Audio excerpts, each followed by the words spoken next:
Hello, my name is Kayla Brinkat. I am 9 years old from Malta. I am going to compete in Princess of the Universe category B. This video shows my passion and love towards animals. I would like to create awareness about the continuous abandonment of dogs in Malta and all over the world. Some are just abandoned because they are old. Some are abused and dumped in the streets.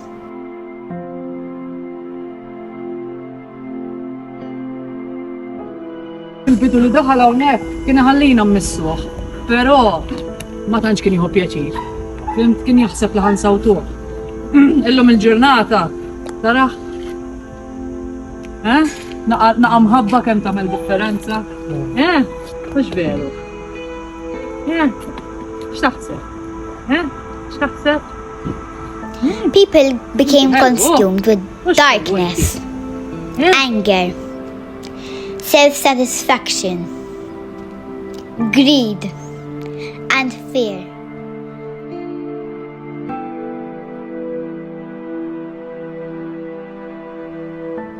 We should remind ourselves that animals have feelings like us. They matter.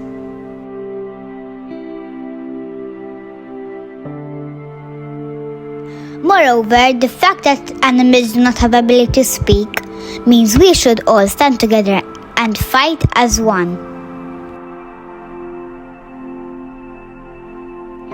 If not now, when?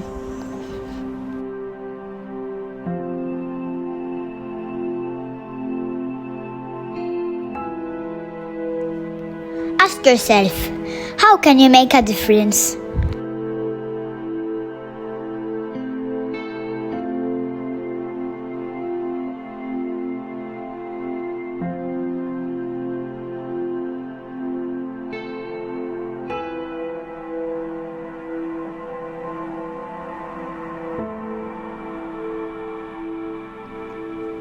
The choice is in your hands.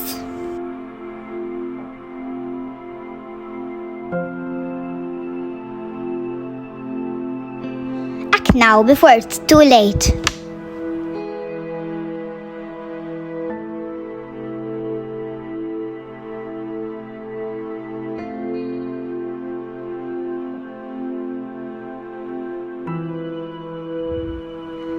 Be their voice.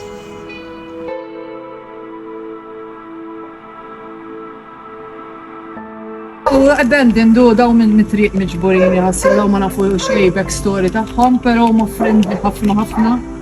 Jħobbu jilabu ħafna u jħobbu jieklu ħafna u biex tħobb tiekol inti, ħafna mill-klieb li jiġu abandoned ma nkunux nafu l-backstory tagħhom, allura tkun daqsxejn aware magħhom sakemm jidraw ir-riħa tiegħek, jidraw l-atteġġament tiegħek. Dejjem kull kelb it has its own story, allura Tittoqgħod attent kif tapproachjhom. Sumbat kif jidraw qed ngħidlek. Problemi xieħ.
Daw l-istess ġew abandoned fit-triq imsiken tajrithom karozza fil-fatt jekk tara mal-ġemp fejn għamilnilhom l-operation.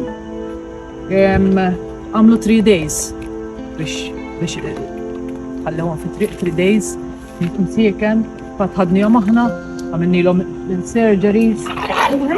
Bħalissa qegħdin x'inti tagħmel? Bħalissa qegħdin ifiqhom mill-operation biex ovvjament jiġu adopted.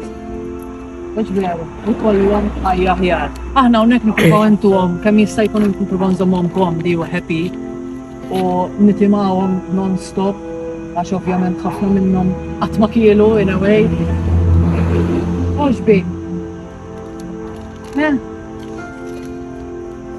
Dan ara, dan għandu 2 years, 2-3 years.